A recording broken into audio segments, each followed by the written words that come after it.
bien prendre place. Nous allons commencer dans un court instant.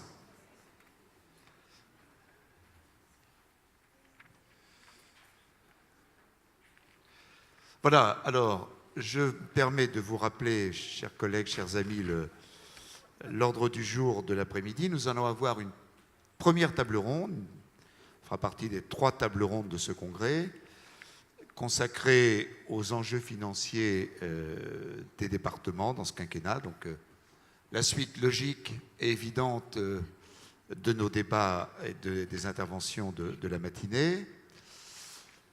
À 15h45, nous accueillerons Jacques Mézard, le ministre de la Cohésion des Territoires, que nous connaissons bien pour le rôle qu'il avait joué au Sénat en faveur des départements dans sa vie antérieure. Après l'intervention de Jacques Mézard, il y aura à l'hôtel Radisson, donc en sortant sur la gauche, 4 ateliers dans lesquels vous pourrez piocher. Un atelier sur l'économie sociale et solidaire dans la salle Lavande. Dans la salle Tain, c'est très joli, un atelier sur la transition numérique.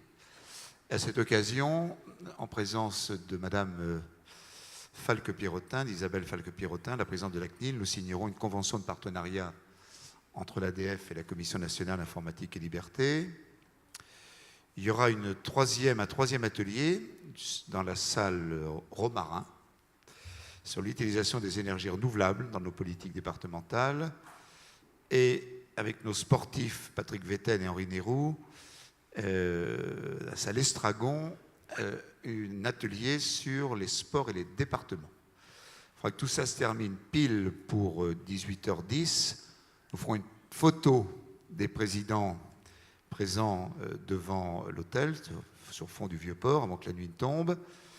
Et à 19h, nous nous retrouverons au magnifique Mucem pour un cocktail et une visite privée du Mucem sur le foot. Nous sommes foot. Et là interviendra Jacqueline Gouraud, qui dînera avec nous ce soir, qui est la ministre déléguée auprès du ministre de l'Intérieur. Et demain matin, je rappelle qu'on commencera plutôt à 9h pour pouvoir accueillir le Premier ministre après nos 2 tables rondes. Voilà, première table ronde donc sur les enjeux financiers. Méfiez-vous, parce que Jean-René Le Cerf m'a dit qu'il allait observer tous ceux qui ferment les yeux ou qui dorment pendant la table ronde, et que dans les négociations financières, il s'en souviendrait. Comme c'est le président de notre commission des finances, il faut que vous soyez très attentifs. Jean-René, qui est à ma droite, va être rejoint dans un instant à ma gauche par Pierre Camani, président du département du Lot-et-Garonne, qui a présidé le groupe de travail sur les départements ruraux et les départements en difficulté. Et puis nous avons voilà, Pierre, à ma gauche, pas pour des raisons politiques, mais pour des raisons de placement, et aussi politique d'ailleurs. Nous avons 2 experts, Michel Klopfer, que vous connaissez tous, qui est un consultant en finances locales, et Dominique Orens, directeur des études économiques et financières à l'Union sociale de l'habitat, qui est aux côtés de Pierre, et je remercie également beaucoup de sa présence. Bon, le contexte tension budgétaire, on l'a exprimé ce matin, le financement des AIS, les mineurs non accompagnés, le financement des SDIS a été évoqué par Kléber Mesquida, par Olivier Richefou, il aurait pu être aussi par Claude Léonard. Le très haut débit, on en parlera également demain dans la dernière table ronde. Tout ça, ce sont évidemment des sujets majeurs pour nous. Mais avant peut-être de donner la parole à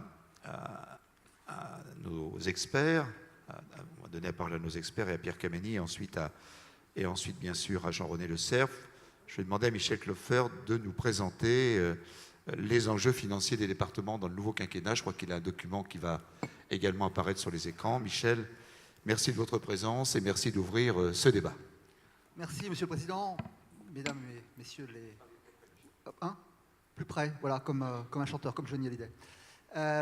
Mesdames, Messieurs les présidents de conseils départementaux, Mesdames, Messieurs les élus, je vais effectivement vous présenter un document. Je pense que c'est important en ce début de discussion du projet de loi de finances à l'Assemblée et au Sénat, de pouvoir faire le point sur ce qui attend aujourd'hui les collectivités, en particulier les départements, non seulement sur l'année 2018, mais également sur les 5 années qui viennent, puisque, comme vous le savez, nous avons chaque année une loi de finances, mais nous n'avons qu'une fois tous les 2 ou 3 ans une loi de programmation des finances publiques. Et jusqu'à présent, ces lois de programmation des finances publiques étaient, pardonnez-moi l'expression, plutôt documentaires pour les collectivités locales. Celle de 2008 avait introduit la prospective qui était proposée aux collectivités locales. Celle de 2014, donc sous le gouvernement Valls, a mis en place l'ODEDEL, c'est-à-dire un mécanisme de mesure de la dépense locale permettant a priori à chacun et chacune d'entre vous de se positionner a priori par rapport à des orientations fixées par l'État ou de constater a posteriori comment il se situait par rapport à la moyenne.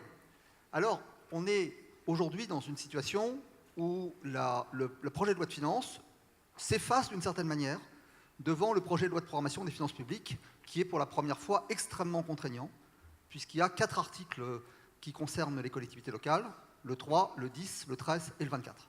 On ne parle pas forcément de tous, et c'est pour ça que c'est bien important de montrer aujourd'hui où on se situe en matière d'endettement.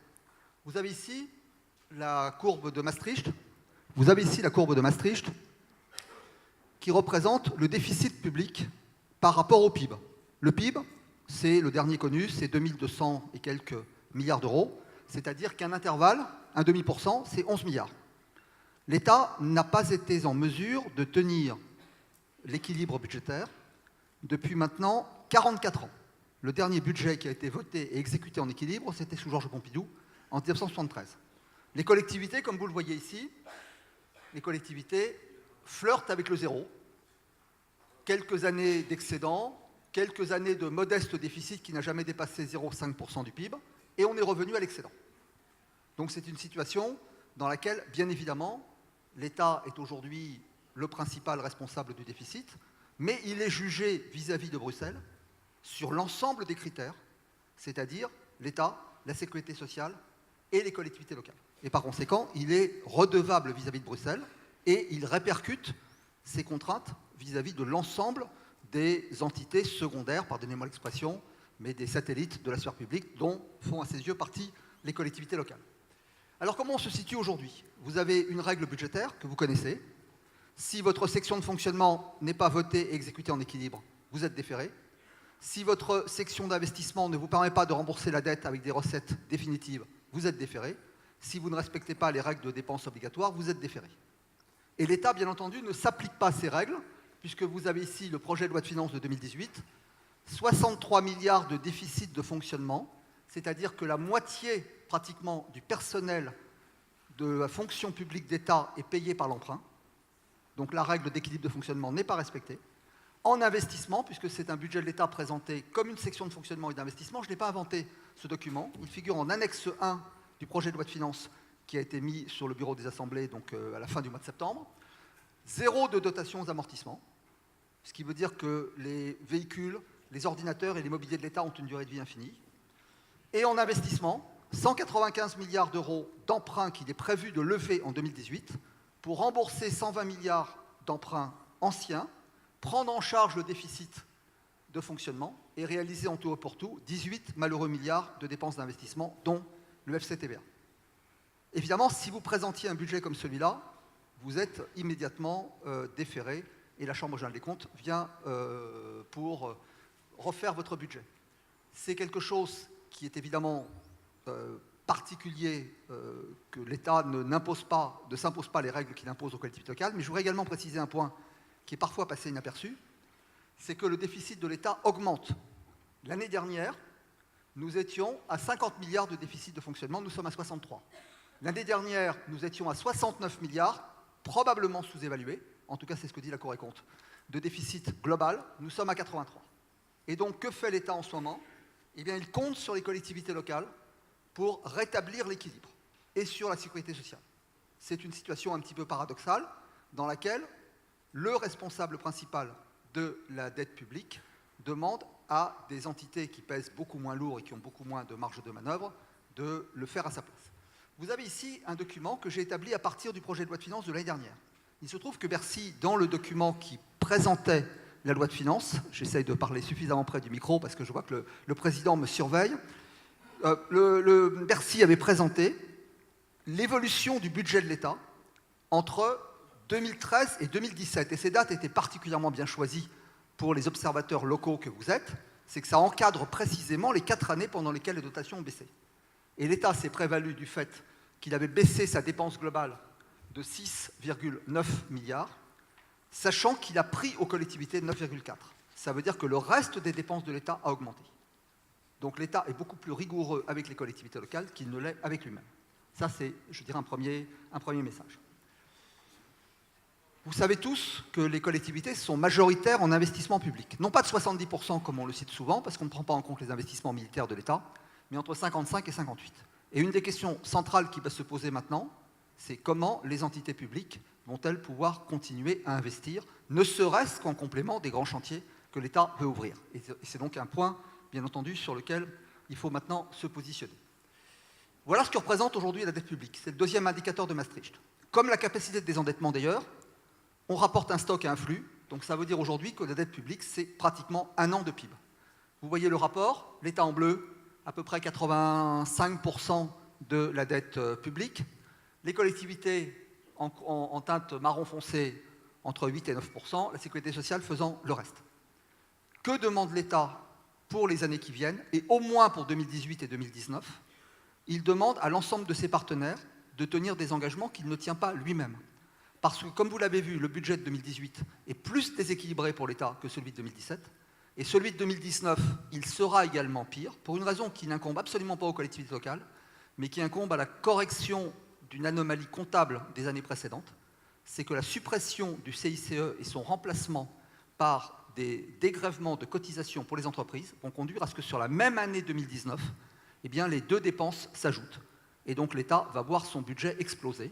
Il compte sur les collectivités locales pour réduire leurs propres dépenses et leurs dettes. Et je voudrais insister sur un point qui n'a pas toujours été soulevé et qui me semble un des points les plus dangereux de la loi de programmation des finances publiques. Il est annoncé qu'en 2022, les collectivités devraient être excédentaires au sens de Maastricht de 0,8%. Ça veut dire quoi, 0,8%? Ça veut dire une réduction de dette de 21,4 milliards d'euros.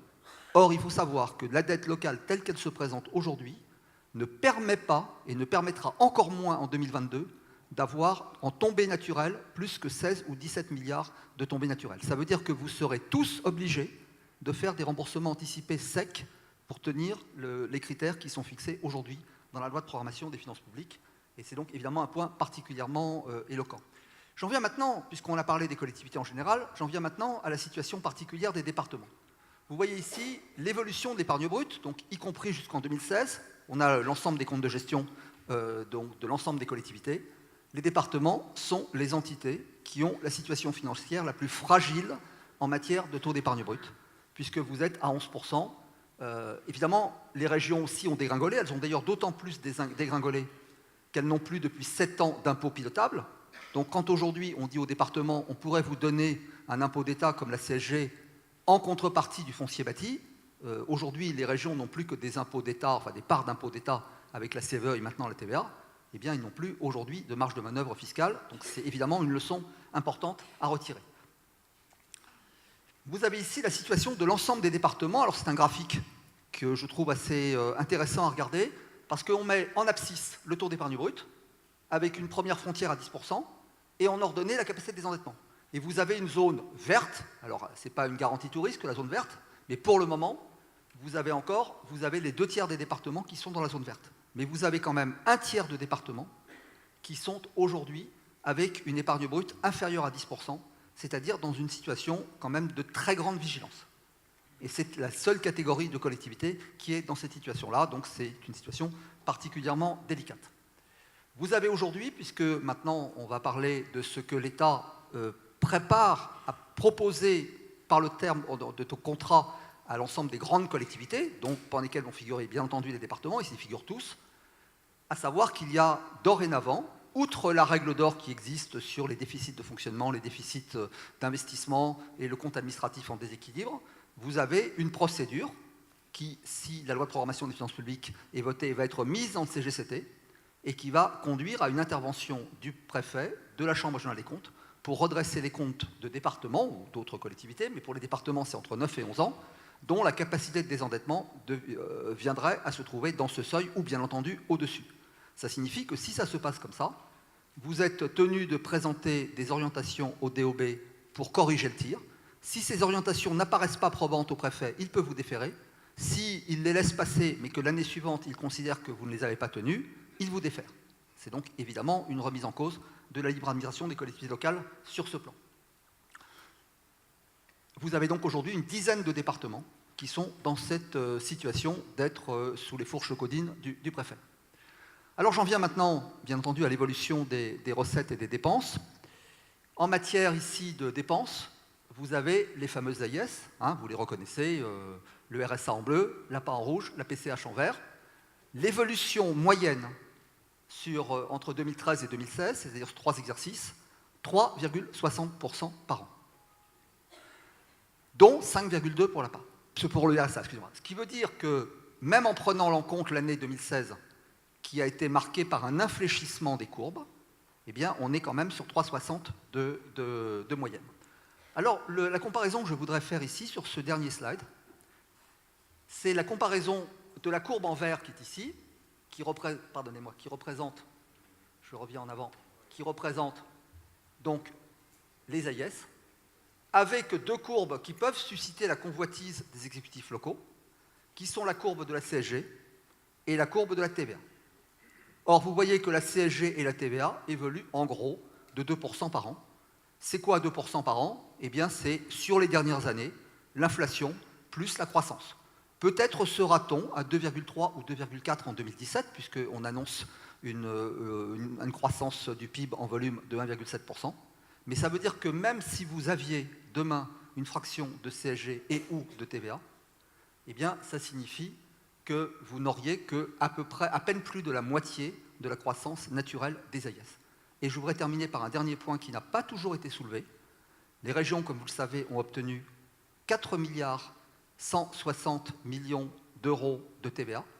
Cette TVA, et ça aussi c'est un article qui n'est pas tellement connu de la loi de programmation des finances publiques, sont encadrés dans une nouvelle enveloppe normée, que j'appelle les concours encadrés, qui doit progresser, tenez-vous bien, les chiffres sont noir sur blanc à l'article 13, hein, de sa porte-bonheur, de la loi de programmation des finances publiques, 0,2% par an entre 2018 et 2022.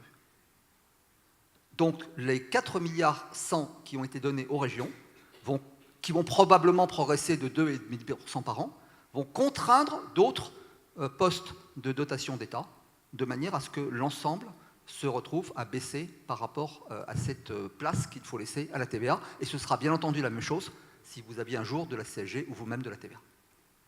Je vous remercie. Merci pour cette démonstration très claire. Tout ça fait l'objet d'un document, je ne sais pas s'il a été distribué, mais en tout cas qu'on pourra adresser naturellement à chaque département. Je fais un petit clin d'œil à notre directeur général, Pierre Monzani, qui va s'en charger. Dominique Orens, avant d'écouter Pierre Camani et Jean-René Le Cerf. Bonjour à tous. Merci bien sincèrement de m'inviter à participer à votre congrès. Alors, cet été, quand vos organisateurs m'ont contacté pour participer à cette table ronde, ça m'a fait l'effet un peu d'un bain de jouvence, ou d'utiliser la fontaine de jouvence, parce qu'en fait, les premiers travaux que j'ai fait à DGCL, c'était sur les finances des départements. Donc, ça m'a rajeuni, j'étais très heureux. Et en fait, chaque jour qui passait, chaque semaine qui passait, en fait, je me suis rendu compte que le débat qu'on allait avoir cet après-midi ressemblait, sur bien des aspects, au débat que je suis en train de vivre maintenant au sein du monde HLM autour de la loi de finances. Donc voilà, vos organisateurs avaient vu juste il y a quelques mois. Je vais commencer juste par une anecdote. Comme je vous ai dit, j'ai commencé mes travaux à la Direction générale des collectivités locales et on m'avait confié un rapport sur l'évolution des dépenses d'aide sociale et des recettes transférées après la décentralisation. Voilà. Et ce rapport est resté unique. Alors unique, pas parce qu'il était aussi joli que ce que fait maintenant M. Klopfer, il est resté unique simplement parce que j'y constatais que les recettes avaient augmenté plus que la dépense.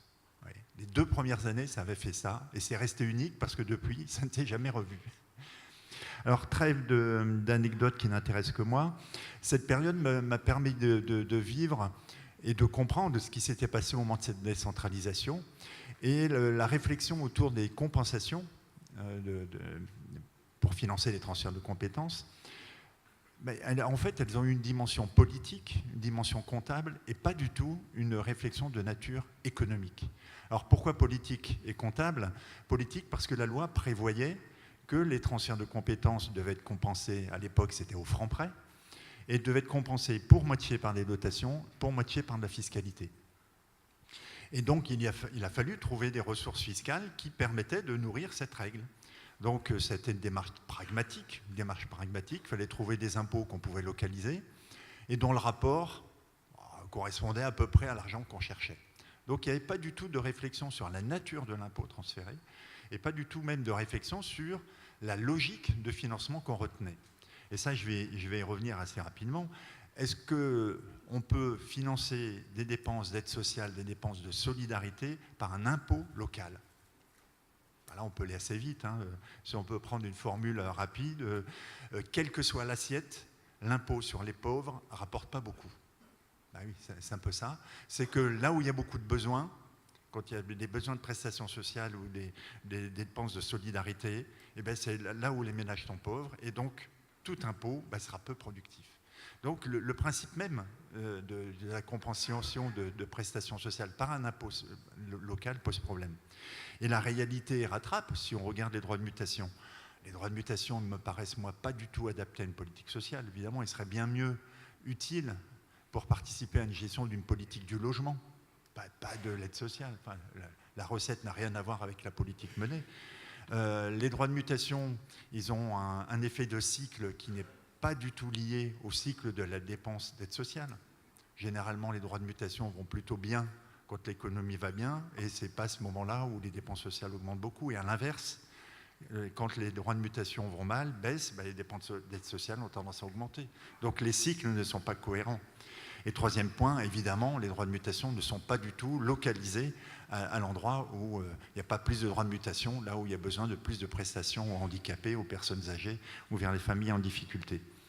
Alors, à défaut de revenir sur le principe d'un financement par l'impôt, on a beaucoup travaillé sur corriger ce qui marchait mal. Et comme les droits de mutation sont mal adaptés, eh bien on les corrige. On met un fonds de péréquation sur la masse, un fonds de péréquation sur l'évolution, etc.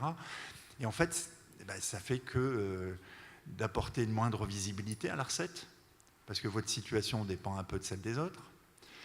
Et puis ça fait beaucoup de mécontents, parce que les bénéficiaires, en fait, ils souhaiteraient toujours plus de péréquation parce qu'ils sont en prise à des difficultés sociales. Et les contributeurs à un fonds de péréquation, ils considèrent que c'est très cher, ça devrait leur revenir. Et pourquoi diable on leur prend?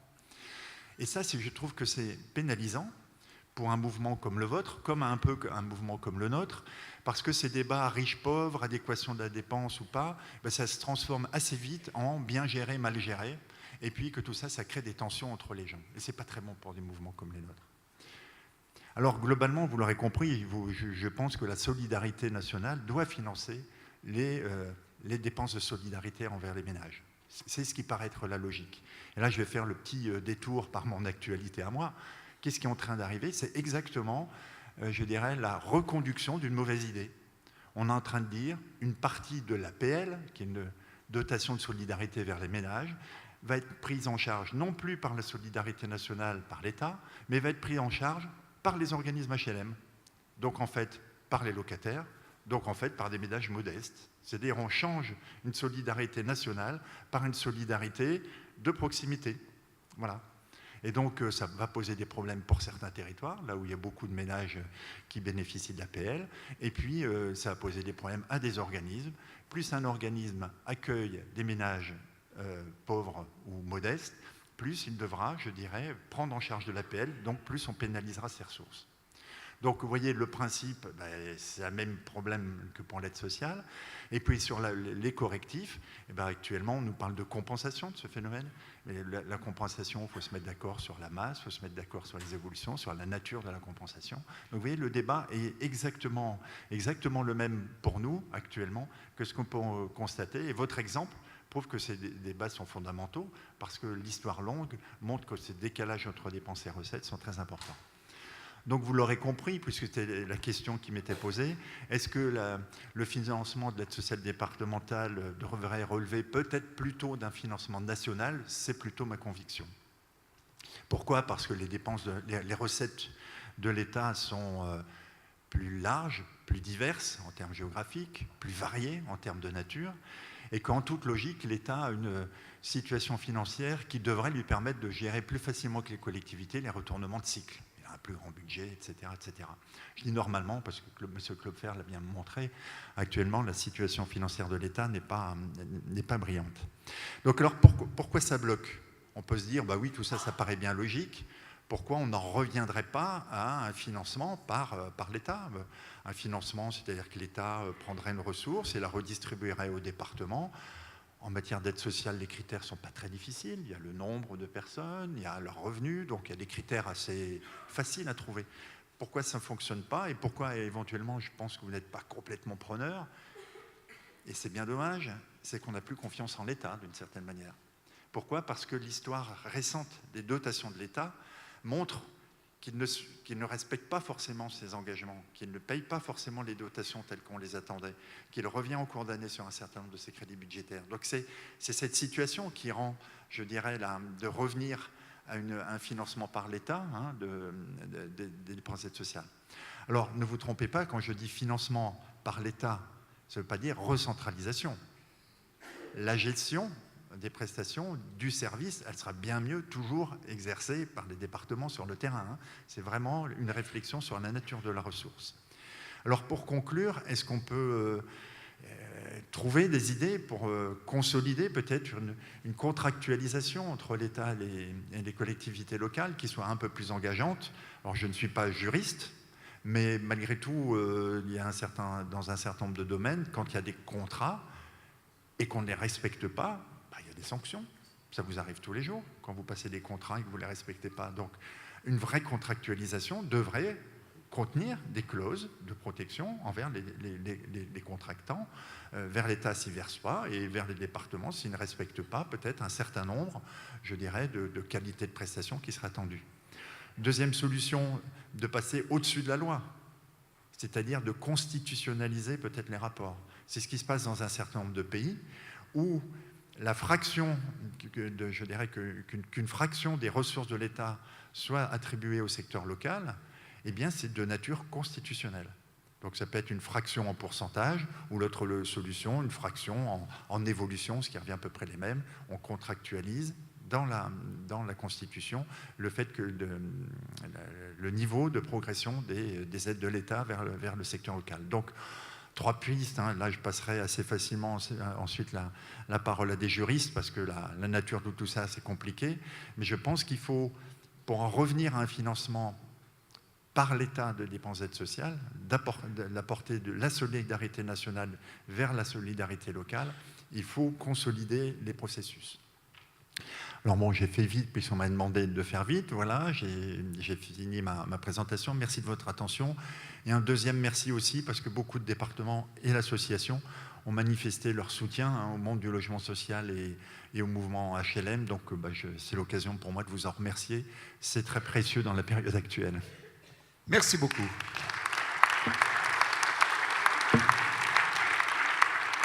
Alors, mon cher Pierre, tu as d'abord un exemple que tu vis chez toi de difficulté.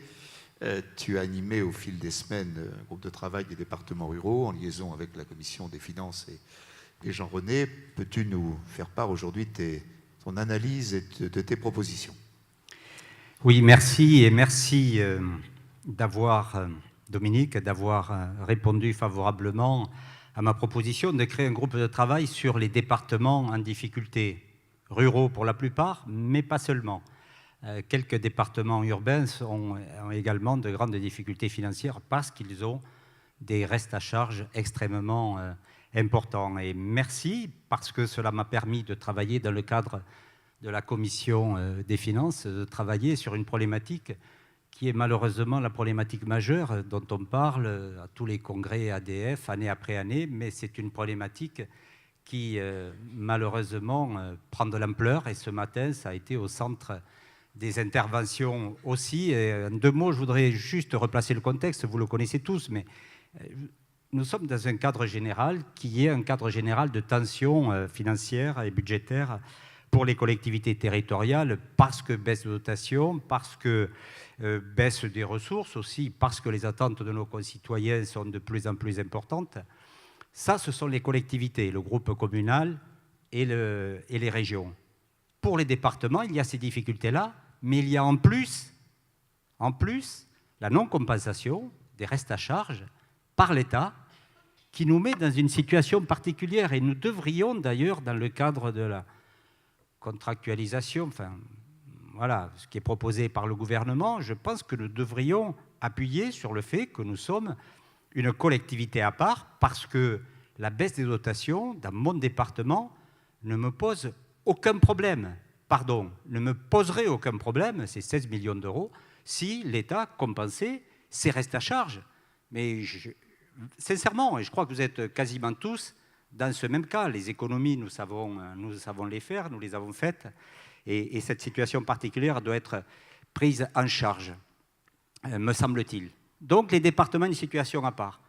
Et au sein des départements, des situations à part aussi. C'est-à-dire qu'il y a des départements qui sont, et je ne veux surtout pas les opposer, au contraire, il y a des départements qui sont des territoires en développement, et d'autres, je dirais, qui sont des territoires en voie de sous-développement. Le mot est fort, mais il correspond quelque part à une réalité. Les territoires ruraux qui ont peu de ressources, peu de capacités, donc qui ont des restes à charge importants, vivent aujourd'hui, enfin c'est ce que je vis moi, avec la situation qui nous est faite, l'obligation de réduire nos interventions publiques, nos interventions en termes de soutien au bloc communal, au bloc intercommunal, d'intervention auprès des territoires, et nous ne pouvons plus agir en termes d'aménagement du territoire comme nous le faisions auparavant. Et ce faisant, nous nourrissons le cycle de l'appauvrissement plutôt que de nourrir un cycle bénéfique de l'investissement. Nous avons réduit notre investissement de manière sensible, même si nous sommes tous confrontés à cette problématique-là. Mes amis, présidents de départements disposant d'une métropole, je pense à Jean-Luc Lez, qui est mon voisin et qui préside le département de la Gironde, avec lequel je travaille vraiment en toute amitié et en vrai partenariat. Nous avons des situations, et je lui dis souvent, extrêmement différentes. Mes collégiens ne sont pas logés à la même enseigne que les collégiens de la Gironde ou de la Haute-Garonne, pour parler de ma région, parce que nos capacités, nos moyens ne sont pas les mêmes. Il y a là une fracture territoriale qui s'accélère et qui est dramatique, et que pour ma part, je vis absolument dramatiquement, et cela me révolte. Et donc c'est pour cela que j'ai proposé qu'il y ait un travail spécifique sur les départements ruraux, sur les départements en grande difficulté financière, parce que ces départements cumulent plusieurs handicaps. Ils cumulent les handicaps du reste à charge des AIS, qui est parfois plus élevé. Moi, j'ai à la fois du RSA et de l'APA très, très élevés, avec des taux de pauvreté importants. Le handicap d'une dynamique de ressources propres faible. Les droits de mutation chez moi augmentent très peu. Quand en 2016, ils ont augmenté de 4%, et c'était une bonne année, chez Jean-Luc, ils ont augmenté de 27%, comme dans la plupart des grands départements où il y a des métropoles importantes. Et le foncier bâti, même chose. Les bases diminuent en Lot-et-Garonne, alors que dans d'autres départements, elles augmentent, et tout cela entraîne un cercle vicieux de l'appauvrissement. Il y a une faiblesse des revenus des ménages, voilà, une volatilité plus grande de la CVAE dans nos petits départements. Et donc, ça, comme je le disais, tout cela inscrit les territoires ruraux dans une trajectoire d'appauvrissement qui nous amène à une triple peine. La triple peine, c'est, je le disais, la réduction des politiques publiques sur les territoires, c'est une fiscalité élevée, c'est ce qui me révolte le plus. Je me suis mis en situation financière un peu difficile parce que je n'ai pas voulu augmenter la fiscalité. J'ai tenu pendant 8 ans parce que le département du Lot-et-Garonne, comme la plupart des départements ruraux, avait une fiscalité élevée, un taux de 22,5%. J'ai été obligé de l'augmenter. Là, j'étais devant la Chambre régionale des comptes, parce que en 2017, dans mon budget, j'ai inscrit une ligne budgétaire de 20 millions d'euros pour équilibrer mon budget. Et cette ligne budgétaire, sa définition, c'était dotation exceptionnelle de l'État. Vous imaginez que j'ai rencontré tous les ministres, premiers ministres concernés de l'ancien gouvernement, et que malheureusement, en mars, au moment de voter le budget, la ligne a été inscrite, mais elle n'a pas été pourvue. Donc, Chambre régionale des comptes, avec nécessité d'aller encore plus fort dans la baisse de nos politiques publiques et d'augmenter la fiscalité. Et c'est pour cela que je suis vraiment révolté, parce qu'on ne peut pas continuer comme ça. J'ai aujourd'hui un taux de fiscalité qui est de foncier bâti qui est de 27%. Je vais arriver dans le top 10 des départements avec le plus fort taux de fiscalité. Je voudrais vous rappeler que les 10 départements qui ont les taux les plus élevés sont des départements ruraux parmi les plus pauvres, entre 25 et 33% de taux, et que les 10 départements parmi les plus riches ont des taux entre 5 et 10%. Voilà, c'est le tableau de la France inégale qu'il faudra réformer demain. Donc, groupe de travail, nous avons eu pas mal de réunions, l'appui d'un bureau d'études, et nous sommes basés, même si sur le principe, je le rappelle, moi je suis plutôt favorable à une recentralisation du RSA, mais je suis pragmatique. Je sais qu'aujourd'hui, on a peu de chances d'obtenir cela et d'une manière efficiente. Donc je suis pragmatique et je m'appuie sur les éléments sur lesquels nous pouvons avancer, et notamment le travail qui a été fait par Jean-René Le Cerf et ton collègue Dagbert. Nous sommes appuyés sur ce travail qui était de proposer à l'État une répartition, enfin une prise en charge des restes à charge par l'État, sur la base, vous connaissez tous cette proposition, sur la base de le fait que l'on assume les AIS pour ce qui correspond à la moyenne des AIS, et tout ce qui est au-dessus en reste à charge, un reste à charge supérieur à la moyenne des AIS, eh bien, serait pris en charge par l'État. Et donc, nous avons voulu approfondir un peu ce travail qui avait été fait en proposant des indices, un indice synthétique qui introduit le potentiel fiscal, qui introduit le revenu par habitant et le taux de fiscalité, le taux de foncier bâti. Ce sont des paramètres qui permettent de mieux orienter le soutien ou la compensation plutôt vers les territoires les plus pauvres. Et donc nous avons là établi des tableaux que vous avez tous eus et qui nous permettent d'avancer. Et cette proposition, là aujourd'hui, c'est une proposition de péréquation horizontale qui serait assumée par l'État, une enveloppe d'1 milliard d'euros, une péréquation verticale, pardon, qui serait assumée par l'État, une enveloppe d'environ 1 milliard d'euros. Mais à cette péréquation verticale, nous souhaiterions, et la Commission l'a adopté, y ajouter une péréquation horizontale, c'est-à-dire aller un peu plus loin dans le cadre de ce qui a été fait par le gouvernement Valls, c'est cette péréquation sur les droits de mutation, parce que la péréquation verticale ne résout pas tous les problèmes, et notamment les problèmes des départements les plus pauvres ou ceux qui ont des taux de reste à charge très importants.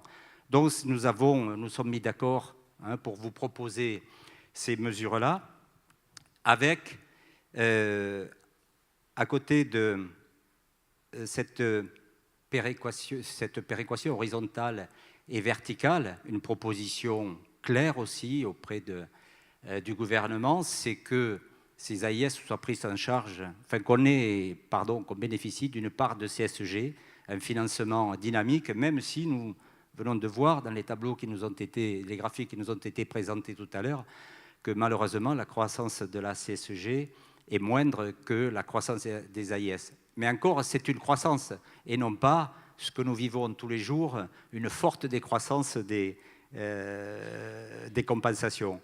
Nous avons aussi posé un préalable, voire 2 préalables. Pas de discussion s'il n'y a pas de dotation exceptionnelle cette année, de dotation d'urgence pour les départements, pour ceux qui sont en grande difficulté, et nous souhaitons en sortir de ces dotations d'urgence.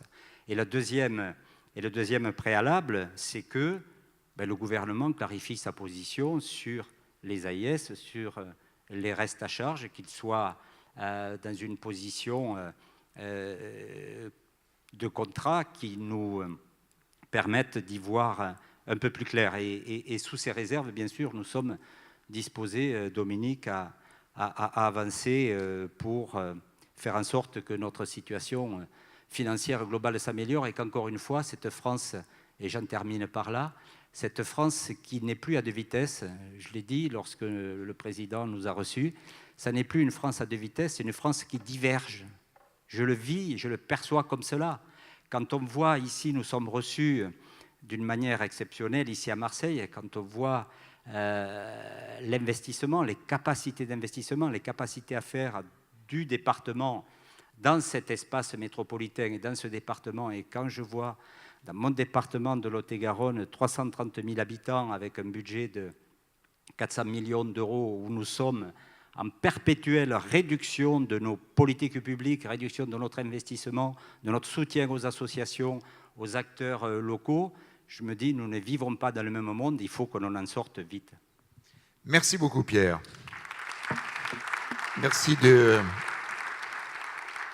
du travail que tu as piloté. Alors, tout ça a fait l'objet de débats au sein de la Commission des Finances, dont Jean-René peut aujourd'hui nous donner la substantifique moelle. Merci beaucoup. Ça marche. Très bien. Je ferai observer que j'en ai vu quand même quelques-uns et quelques-unes, pas de discrimination, qui fermaient les yeux, mais très peu. Donc, je ne donnerai pas effectivement la liste à Dominique. Je vais essayer d'être très concret, d'être très pragmatique, parce que on est beaucoup. J'écoutais avec beaucoup d'attention Michel Kopfer tout à l'heure. On est beaucoup à tenter d'élaborer nos budgets année après année. La visibilité, elle est tellement courte que si on vit encore, effectivement, l'année prochaine et l'année d'après, on a déjà, effectivement, une première grande satisfaction. J'ai été un peu surpris également lorsque on a eu la première réunion des départements en difficulté, avec Pierre, de voir le nombre de départements qui étaient représentés, dont certains ne passent pas pour être réellement des départements en situation de grande difficulté, mais qui se ressentaient donc également dans ce type de situation. Finalement, on va d'ailleurs transformer la commission des finances en commission des départements en grande difficulté, parce qu'il y aura plus de monde présent que lors des réunions classiques. Ce qui est aussi quand même quelque part un indice. Alors, je voudrais aussi commencer par dire ce que je disais au président de la République lorsqu'on l'a rencontré peu de temps après son élection, avec quelques collègues de l'ADF et avec Dominique Bussereau. Je lui disais, Monsieur le Président, nous ne sommes pas le cœur des pleureuses. Nous ne sommes pas le cœur des pleureuses. Nous, départements, nous avons la conscience fondamentale d'être l'assurance-vie de la démocratie et de la République. À qui s'adressent ceux qui n'ont plus personne à qui s'adresser? À qui s'adressent ceux qui sont les plus fragiles? Si ce n'est en partie aux centres communaux d'action sociale des communes et aux unités territoriales de nos départements. Toutes les autres portes, un peu à la fois, se sont fermées, y compris celle de la CAF, qui n'est plus qu'entrouverte, si je peux m'exprimer ainsi.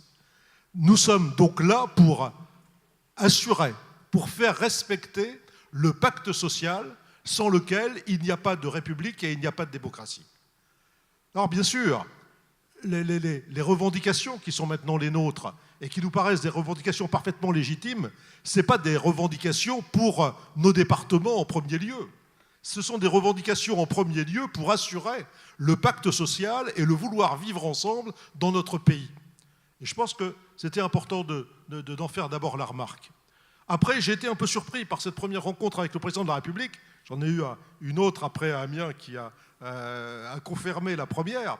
Un peu surpris par le fait que, dans la conversation, il nous dit, je ne vous garantis pas effectivement à la virgule près, mais le sens, il est tout à fait là, il nous dit, mais au fait, pourquoi vous avez refusé la recentralisation, pourquoi ça s'est mal passé, grosso modo? Et j'ai dit, Monsieur le Président, on a refusé la recentralisation parce que le terme de recentralisation était un mot totalement illusoire. Qu'est-ce qu'on nous avait proposé sur la recentralisation du financement du RSA? Puisqu'à l'époque, nous étions sur cette logique. Je pense d'ailleurs que c'était une erreur qu'on soit sur cette seule logique. Mais ce n'est pas grave de se tromper à condition de corriger des erreurs. Et je lui réexplique ce qu'il devait savoir, mais il feignait sur ce point la surprise. Je lui réexplique que nous aurions été amenés, si nous avions accepté la proposition à l'époque du gouvernement de Manuel Valls, nous aurions été amenés sur nos comptes administratifs 2016 à verser à tout jamais le reste à charge du RSA. Vous, département X, je ne vais pas donner de nom, vous n'avez pas de reste à charge, c'est très bien, vous êtes un bon élève, vous n'en aurez jamais. Vous, département Y ou département du Nord, par exemple, que je connais un peu mieux que les autres, vous avez près de 300 millions de reste à charge, vous allez nous faire un chèque tous les ans des 300 millions avant de commencer à équilibrer votre budget. Autrement dit, on sanctuarisait, ou si vous préférez, on fossilisait les écarts de richesse ou les écarts de pauvreté entre départements. C'était pour moi d'une iniquité totale. Et j'ajoute qu'on avait à l'époque posé une question saugrenue consistant à dire, s'il vous plaît, est-ce qu'il n'y aura pas une clause de retour à meilleure fortune? Supposons effectivement que le retour de la croissance, supposons surtout que le caractère de plus en plus actif et volontariste des politiques des départements vis-à-vis du retour à l'emploi des allocataires du RSA nous permettent de diminuer le nombre d'allocataires, tout simplement parce qu'on aura aidé à leur retour dans une ville professionnelle. Est-ce que ça nous sera pris en compte?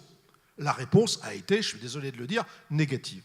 Nous n'avions donc aucune raison d'accepter cette pseudo-recentralisation qui n'arrangeait effectivement aucun problème. Et le président nous repropose une recentralisation du financement des allocations individuelles de solidarité. Tentez de dire, on nous a déjà fait le coup, Monsieur le Président. Il faudrait peut-être essayer de penser à autre chose. Et c'est une première chose que je tiens à vous dire parce qu'on n'arrivera jamais à être unanime à 100%. La recherche d'une unanimité à 100%, à mon avis, c'est une manière d'être faible vis-à-vis effectivement du rapport de force. Parce que ce sera toujours un rapport de force avec le gouvernement. Ça peut être un rapport de force amical, mais c'est quand même un rapport de force. Je pense que la première décision qui a été prise en commission des finances, d'une manière claire, c'est de dire nous ne réclamons plus la recentralisation du financement des allocations de solidarité. Lorsque le président l'avait proposé, je lui dis, Monsieur le Président, ça va faire plus de 4 milliards d'euros tous les ans que l'État devra mettre sur la table. Je pensais au fond de moi, déjà, vous ne pouvez pas nous filer 1 milliard d'euros pour le canal Seine-Nord-Europe une fois pour toutes. Comment ferez-vous tous les ans pour avancer effectivement 4 milliards et demi? Je crois que la première raison, c'est que c'est impossible, cette recentralisation. La seconde raison, c'est que nous sommes mieux placés que l'État, de par notre proximité, pour faire jouer, là je garde l'exemple du RSA, pour faire jouer effectivement la volonté, le volontarisme de la remise à l'emploi. Je disais au président, Monsieur le Président, j'ai plus de compétences économiques, la loi NOTRe nous a retiré les compétences économiques, mais mes collègues présidents de département et moi-même, on passe plus de temps auprès des chefs d'entreprise qu'on n'en a jamais passé. Moi, je vais voir Toyota, je vais voir PSA, je vais voir Renault, comme ça je ne fais pas de publicité, mais c'est effectivement les 3 grandes entreprises d'automobiles dans mon département. Je vais voir la chambre des métiers, je vais voir la chambre de commerce, je vais voir la chambre d'agriculture, je vais voir Amazon, je vais voir les grandes entreprises comme les petites entreprises pour leur demander de mettre en place une forme de discrimination positive à l'égard des allocataires du RSA. Et ma première surprise, et elle est très bonne, c'est que ça marche. C'est que le monde de l'entreprise joue le jeu. Le monde de l'entreprise joue le jeu, il accepte de travailler avec les travailleurs sociaux, il accepte de former les travailleurs sociaux aux réalités de l'entreprise, et inversement de se laisser former par les travailleurs sociaux aux réalités des personnes qui sont éloignées de l'emploi depuis un certain nombre d'années. Mais je dis ça, Monsieur le Président, on ne pourrait pas le faire, parce que vous avez bien d'autres responsabilités, effectivement, à assumer. Donc, on est mieux placé pour le faire. Ce que l'on veut simplement, c'est que l'État exerce son rôle, qui est un rôle régalien, unique, de péréquation entre les uns et les autres, et que cette péréquation, autant que faire se peut, elle se fasse effectivement de manière verticale. Et j'en reviens à l'histoire de ce qu'on appelle fort gentiment la proposition d'Agbert Le Serre.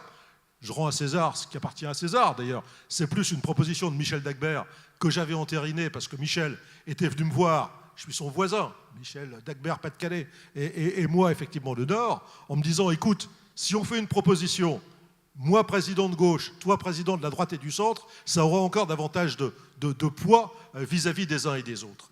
Et j'avais été séduit par, j'ai quasi un scrupule à vous le dire, par la simplicité de sa proposition. Sa proposition, bon, elle était trop simple, et depuis on l'a retravaillée, Pierre en parlait tout à l'heure, mais la simplicité de sa proposition, c'était de dire, d'abord soyons modestes, on ne cherche pas une solution miracle pour tous les problèmes des départements. On cherche une proposition qui concerne les dépenses départementales et pas les recettes départementales, et on cherche une proposition qui concerne les AIS, rien que les AIS, mais toutes les AIS. Et c'est là que je crois qu'il y avait un premier progrès. Le RSA n'est plus notre seule préoccupation. L'APA est une préoccupation de même importance que le RSA, parce qu'il y a un certain nombre d'entre vous, mes chers collègues, pour lesquels l'APA a autant d'importance, parfois davantage, que le revenu de solidarité active. Et la PCH, dont on parle moins, mais qui dans mon département augmente de 13% tous les ans, devient également une préoccupation effectivement particulièrement importante. Donc on s'était dit, l'idée de Michel consistait à dire, c'est pas compliqué, on va faire, Pierre vous l'expliquait tout à l'heure, mais je répète pour ceux qui fermaient les yeux à ce moment-là, on va calculer la moyenne des dépenses de RSA par habitant. La moyenne des dépenses de RSA par habitant et par département. Et on va comparer cette moyenne avec la moyenne nationale. Tout ce qui est inférieur à la moyenne, les départements le conservent. Tout ce qui est supérieur à la moyenne, eh bien, va être pris en compte par cette péréquation verticale de l'État. Et on s'est rendu compte, dans les estimations qui étaient faites, que l'on n'arrivait pas à des sommes incommensurables, que l'on n'arrivait pas à des sommes inatteignables pour l'État. On était effectivement dans une problématique qui était une problématique de prendre en compte allocation de solidarité par allocation de solidarité, ces fameux écarts à la moyenne. On était dans une problématique qui était légèrement inférieure, effectivement, aux milliards d'euros annuellement. Je signale quand même que le précédent gouvernement nous avait dit, lorsqu'il proposait sa, entre guillemets, recentralisation du financement du RSA, qu'il était prêt à mettre sur la table, dès l'année suivante, donc dès 2017, la somme de 700 millions. De 700 millions pour une politique qui a été une emplâtre sur une jambe de bois. On passe à une dépense de l'ordre, certainement un petit peu moins, d'1 milliard, pour cette fois-ci retrouver de la visibilité sur nos moyens départementaux et sur les politiques départementales. En plus, on ne demande rien à d'autres que l'État. Les départements qui se portent mieux que nous, tant mieux pour eux, on n'est pas jaloux. Mais ces départements-là, tout simplement, ils n'auront pas d'aide. Mais ce n'est pas eux qui contribueront à cette aide sur le financement des allocations individuelles de solidarité. Alors au début, c'était trop simple, si vous voulez, la proposition d'Agbert Le Serre, on l'a un peu structurée. C'est-à-dire que d'une part, on a fait rentrer en ligne de compte les accords Matignon de 2013. On a fait rentrer en ligne de compte donc les frais de gestion du foncier bâti qui a été passé les frais de gestion d'État passés au département. On a fait rentrer en ligne de compte également le fonds de solidarité alimenté par un prélèvement sur les DMTO et donnant cette fois-ci un peu plus de crédibilité à nos propositions. Et puis, à la demande notamment de Pierre, dans la volonté d'améliorer le dispositif, on y a fait rentrer effectivement le potentiel financier, les ressources par habitant, l'effort fiscal, et on est prêt à imaginer effectivement d'autres techniques qui rendraient plus juste encore, plus équitable cette proposition, mais proposition autour de laquelle on tourne maintenant depuis plus d'1 an, puisque je rappelle qu'à Poitiers, elle avait déjà été, dans une large mesure, adoptée par une unanimité, même si on était prudent dans la rédaction de la motion, plus prudent peut-être que cette année, mais adoptée par l'unanimité des départements présents. Encore une fois, cette solution, elle n'est pas une solution miraculeuse, elle ne concerne que le problème des dépenses, elle ne concerne dans les dépenses que les allocations individuelles de solidarité, mais elle a aussi le mérite de sa clarté, de sa simplicité et de sa supportabilité par l'État s'il le souhaite. Alors bien sûr, l'État nous fera des contre-propositions, mais on est là pour ça, pour en discuter, pour dialoguer. Par exemple, je ne veux pas lui donner trop d'idées, mais il y en a une qui l'aura tout de suite, qui consiste à dire « Attention, pas d'effet d'aubaine. Celui qui dépasse la moyenne sur une AIS, il va se dire bah, « Je peux y aller, puisque je dépasse la moyenne, je vais dépenser davantage. » Et c'est l'État qui prendra en compte. Il est évident que là aussi, il y aura une année de référence. Et on va se battre à contre-emploi. Autrefois, on se battait pour que l'année de référence, ça soit 2014 et pas 2016. Là, on se battra pour que ce soit l'État se battra pour que ce soit 2016 et pas 2014. Mais bon, tout ça, ça me paraît effectivement plus accessoire. Pour être totalement,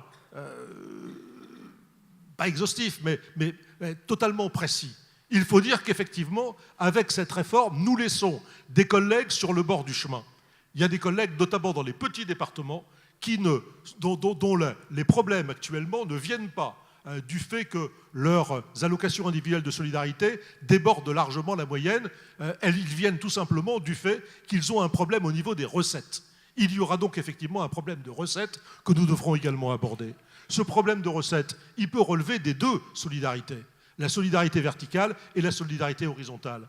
Moi, j'ai pris mon département en exemple, le Nord. Le Nord a été, pendant un temps, le seul département qui ne prévoyait pas à son budget le financement de 12 mois de RSA. Quand j'ai repris le département, c'était en 2015, il prévoyait 11 mois de RSA et c'était su et connu. Le trou, c'était 60 millions. Le trou, il existe toujours. Simplement, un peu à la fois grâce au fonds d'urgence, d'où nécessité du fonds d'urgence, grâce au DMTO, là où elle se porte pas mal, j'arrive en budget supplémentaire à financer un 12e mois. Alors j'ai toujours un mois de retard, mais je finance un mois de décembre de l'année d'avant et 11 mois effectivement de l'année qui vient. Tout ça pour vous dire que l'extrême difficulté dans laquelle nous nous trouvons est une difficulté qui est pérenne. C'est une difficulté qui n'a pas été corrigée par le fonds d'urgence. Mais le fonds d'urgence est une aide dont on a bien besoin. Je lisais un de nos grands penseurs qui disait récemment que quand on crève, on a besoin d'une rustine. Ça a servi effectivement de rustine indispensable. Et je disais aussi lors du comité des finances locales aux ministres qui étaient présents, qui étaient Gérald Darmanin et Jacqueline Gouraud, je leur disais effectivement que nous tous, on souhaite qu'il n'y ait plus de fonds d'urgence. Mais on souhaite qu'il n'y ait plus de fonds d'urgence le jour où il aura été remplacé par une politique pérenne qui nous permettra effectivement d'équilibrer d'une manière sereine et avec une visibilité nos budgets. Alors je tremblais quand même encore un peu plus, mais généralement quand j'écoute Michel Kopfer, d'abord je suis passionné, mais je tremble aussi. Lorsque j'entendais parler effectivement d'une part de CSG, jusque-là, moi, j'y vois qu'avantage, et puis c'est quand même assez piquant qu'en comité de finances locales, quelle est la personne qui nous a dit « Vous devriez, vous, département, réclamer une part de CSG ?» C'est Jacqueline Gouraud. Jacqueline Gouraud, qui est une vieille amie, moi j'étais avec elle au Sénat pendant très longtemps, mais que ce soit le gouvernement qui vienne nous dire « Bon, il y a peut-être quelque chose à faire de ce côté-là », mais à la condition, bien évidemment, que ce ne soit pas un échange entre le foncier bâti d'un côté et la CSG de l'autre. Sinon, effectivement, j'estimerais que l'on se moque de nous. Voilà, mes chers collègues, les quelques points que je souhaitais aborder avec vous. Merci. Merci Jean-René. Tu l'as fait de manière brillante et claire. Je crois que ton raisonnement, chacun d'entre nous pouvait le suivre à la lettre. En résumé, avant de vous donner la parole et que ensuite Jacques Mézard, qui est déjà arrivé, nous rejoigne, c'est la position que vous avez trouvée dans la motion commune, qui a été présentée ce matin par les deux présidents du groupe DCI, droite, centre indépendant et groupe de gauche, André Viola et François Sauvadet qui est avec nous. Et c'est là-dessus que nous allons, si demain le Premier ministre, à cet endroit, nous annonce l'ouverture des négociations que le Président de la République nous a promis, c'est là-dessus qu'on va aller travailler avec Jean-René, avec Pierre, avec Frédéric, président de la Commission des Affaires sociales. C'est là-dessus qu'on va aller négocier avec le gouvernement si demain le Premier ministre annonce, comme nous l'avons demandé instamment toute la matinée et depuis des mois, l'ouverture de négociations sur le financement des allocations individuelles de solidarité. Voilà. Est-ce que tout ça entraîne de la part de certains d'entre vous des réactions, des prises de parole? Je vois que... Ah, merci Jean-Luc Chenuc, président du département d'Ille-et-Vilaine, qui est au 2e rang, qui va nous accueillir l'année prochaine avec ses bignoux et le soleil breton pour notre congrès, notre 88e congrès. Est-ce qu'on peut donner. Est-ce que quelqu'un peut donner? Monsieur Chenu, est-ce que tu peux lever la main, Jean-Luc? Voilà, il est au deuxième rang, derrière le président Sauvadet. Oui, bonjour à tous. Dans le panorama qui a été décrit, notamment je pense aux situations qui ont été évoquées par Pierre, bien sûr qu'on est forcé de concentrer le regard sur des situations qui présentent un caractère d'acuité et d'urgence immédiate. Mais je dirais, pour être complètement complet, ça peut paraître paradoxal peut-être, mais quand on évoque la question des départements qui, eux, sont en croissance, par exemple l'Ille-et-Vilaine est dans des dynamiques de croissance sur un certain nombre de sujets, mais on est aussi dans ces cas-là confronté à malheureusement des dynamiques de croissance, de progression des dépenses sociales qui peuvent être parfois beaucoup plus fortes qu'ailleurs et encore plus incompatibles avec les taux directeurs que l'on voudrait nous imposer. Donc ce matin, on se disait 1, 2, 1, 4, mais je pense qu'il ne faut même pas rentrer dans cette discussion, parce que rentrer dans la discussion du taux, c'est en accepter le principe, et je crois que ce matin, on a exprimé notre opposition à ce principe même. Mais par exemple, moi, sur cette année, on est à 4,1% de progression annuelle des bénéficiaires des 4 grands dispositifs, APA, PCH, RSA et protection de l'enfance. Donc ça génère aussi des tensions particulières d'une autre nature, mais dont les effets à court ou moyen terme sont aussi l'effet de ciseaux, on le retrouve très rapidement. Un commentaire pour dire que... J'accueille notre ami Jacques Mézard, ministre de la Cohésion des Territoires, qui nous fait l'amitié de prendre la parole dans quelques instants. Merci Jacques d'être parmi nous. Jean-René. Un grand plaisir pour moi de retrouver Jacques Mézard, d'ailleurs, on travaillait ensemble là aussi, y compris à Aurillac, hein, tu te souviens Jacques. Je pense qu'il y a une première remarque à faire, c'est que je prends le cas de mon département. Mon département est un département en situation de grande difficulté, tout le monde le sait. Lors de la première négociation sur les aides d'urgence, c'est le seul département sur lequel on s'était mis d'accord tout de suite pour dire le Nord, il faut absolument l'aider. Mon département est en même temps un département qui a aujourd'hui des MTO qui sont relativement dynamiques. Je serais totalement d'accord pour participer davantage que je ne le fais aujourd'hui à la péréquation horizontale sur les DMTO si se mettait en place préalablement une péréquation verticale qui me permettait effectivement de le faire. Ça me paraîtrait effectivement tout à fait naturel. D'autre part, mon cher collègue, j'ai connu les hausses vertigineuses du RSA dans mon département. On ne peut pas contrôler de manière totalement efficace l'évolution du RSA. On ne décide pas grand-chose sur le RSA. Mais il y a malgré tout la possibilité, mais je suis sûr que les uns et les autres le font, d'instiller des politiques. Nous, on a essayé de deux côtés, une politique très volontariste qui fait qu'aujourd'hui, lorsqu'on me propose une centaine d'emplois, je suis incapable de mettre en face de ces emplois qui me sont proposés plus de 15 ou 20 allocataires parce que je souhaite ne présenter que les allocataires qui sont en situation de donner satisfaction aux entreprises qui réclament leur concours. Mais les régions se mettent avec la formation professionnelle à nous aider à cette formation professionnelle. Mais les entreprises se mettent à nous envoyer, par exemple, je pense à Toyota, parce que c'est Toyota qui fait ça dans mon département, ils disent, vous savez, quand on a été recalé chez nous, on peut reprendre l'examen 6 mois après. Mais si on n'a pas été formé pendant cette période de 6 mois, on aura le même résultat. Or, on prend des notes sur les candidats. Voilà sur quoi vous devez faire insister votre formation pour qu'il puisse être effectivement intégré à l'entreprise lors de la prochaine tentative. C'est une des raisons pour lesquelles je pense réellement qu'il faut que nous restions compétents en matière d'allocation individuelle de solidarité, non seulement sur l'insertion, mais également de manière globale, à la condition effectivement qu'on nous mette la tête hors de l'eau et qu'on ne fasse pas ce qui se pratiquait auparavant, c'est qu'on appuyait sur la tête de ceux qui étaient déjà en difficulté. Merci. Y a-t-il... Oui ?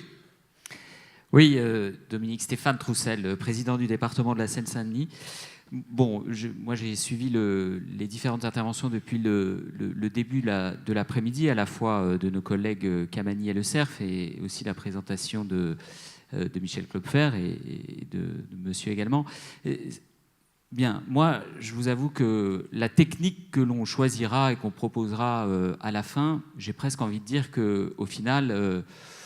on peut trouver des accords sur une formule technique qui soit la plus satisfaisante et la plus consensuelle possible pour nos départements. Mais je crois qu'il faut, malgré tout, affirmer un principe Le principe, il est simple. C'est que les 3 allocations individuelles de solidarité, c'est de la solidarité nationale. Aucun des présidents de département ne fixe les montants, les critères de ces allocations. Alors je sais bien que sur tel ou tel aspect, il peut y avoir des différences, mais c'est le législateur qui fixe des principes de base sur ces allocations individuelles de solidarité. Ça fait partie de la solidarité nationale. Et donc, il faut tenir bon sur ce principe. Alors après, encore une fois, on peut trouver les meilleures formules techniques possibles. Mais la question des principes est absolument indispensable. Parce que sinon, eh bien, les belles techniques, les belles mesures et les belles formules de calcul qu'on aura adoptées à un moment T, elles pourront systématiquement être remises en cause si on n'affirme pas et on ne tient pas bon sur ce principe. Les autres politiques publiques que nous mettons en œuvre et qui ne dépendent que de nous, eh bien, ça ne dépend que de nous et nous en décidons des principes, des formules. Mais s'agissant de ces 3 allocations, nous ne décidons pas. Et donc, oui, il faut que l'État revienne à quelque chose de raisonnable. Première remarque que je voulais faire. La deuxième... Stéphane, tu me permets de te dire, juste pour te conforter, que le précédent gouvernement a augmenté le RSA pour des raisons politiques et que l'actuel vient de décider d'augmenter fortement l'APA pour des raisons de choix politiques également. Exactement. Et donc, c'est bien l'illustration de ce que je viens de dire.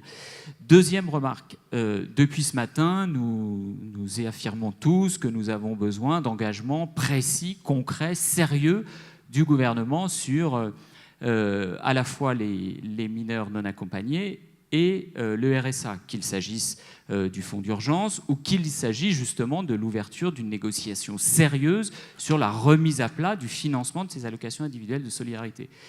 Mais enfin, je vais vous dire, je suis favorable à cette démarche-là, mais enfin, ce que vient de nous rappeler et présenter Michel Klopfer sur ce qui est contenu en termes de règles d'or dans le projet de loi de finances 2018 et dans le document sur la trajectoire des finances sur 2018-2022, excusez-moi, mais c'est bien plus gravissime du point de vue de notre autonomie que la négociation des principes sur les MNA et le RSA. Et donc, je pense qu'il n'y a pas de contractualisation possible avec l'État si ces règles d'or-là sont inscrites dans les documents budgétaires qui vont être votés par l'Assemblée nationale et le Sénat. Ce n'est pas possible. On n'est pas dans le contrat. On n'est pas dans le contrat quand on veut nous imposer ce type de règles. On n'est pas dans le contrat quand l'État, et tous les chiffres qui nous ont été présentés le montrent, finalement veut faire supporter aux collectivités locales la baisse d'un certain nombre de dépenses publiques qu'il n'assume pas pour lui-même. Ça, ce n'est pas le contrat, ce n'est pas le pacte de confiance, ce n'est pas l'esprit de la petite musique qui a été entonnée le 17 juillet dernier. Donc moi, je vous donne mon point de vue. Si on en reste là avec l'État, si c'est ça l'ouverture des discussions dans chacun de nos départements pour ces fameux contrats avec les préfets, ce n'est pas possible. Ce n'est pas possible parce que c'est l'article 72 de la Constitution qui est mis à mal et il faut l'affirmer fermement et fortement. Tu as raison, Stéphane. C'est ce que nous avons tous dit ce matin. Et je le redirai demain avant l'intervention du Premier ministre, naturellement. Michel Klopfer voulait faire une remarque ? Juste une chose, parce qu'effectivement, par rapport à ce que vient de dire Stéphane Troussel, je rappelle encore une fois, les 4 milliards de TVA qui ont été donnés aux régions sont en fait financés par les départements et par le bloc communal, puisqu'ils sont insérés dans une enveloppe globale qui, sur 5 ans, ne progressera que de 0,2% par an, quelle que soit l'inflation. Jean-René ? Oui.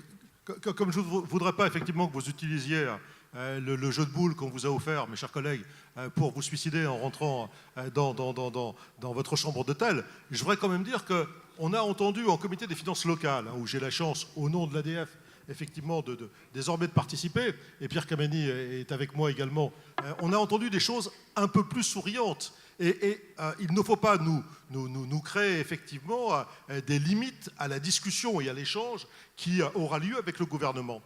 Au comité des finances locales, je commence par m'interroger justement sur, après les déclarations des ministres disant « mais vous vous rendez compte, pour la première fois, on ne va pas toucher à la DGF et même la DGF sera très légèrement augmentée ».